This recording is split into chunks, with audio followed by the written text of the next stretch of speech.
Will Microsoft's new AI replace Dr.? Microsoft has just unveiled something that could change healthcare forever: the AI Diagnostic Orchestrator.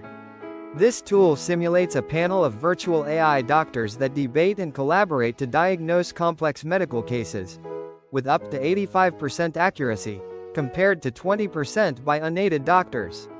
It works across models like OpenAI, Claude, and Gemini, using a reasoning chain to suggest diagnoses and even reduce unnecessary testing by 20%. So, is it replacing doctors?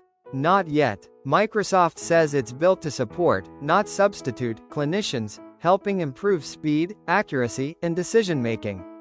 It's still early, no peer-reviewed clinical trials yet, but integration with Bing and Copilot is on the horizon.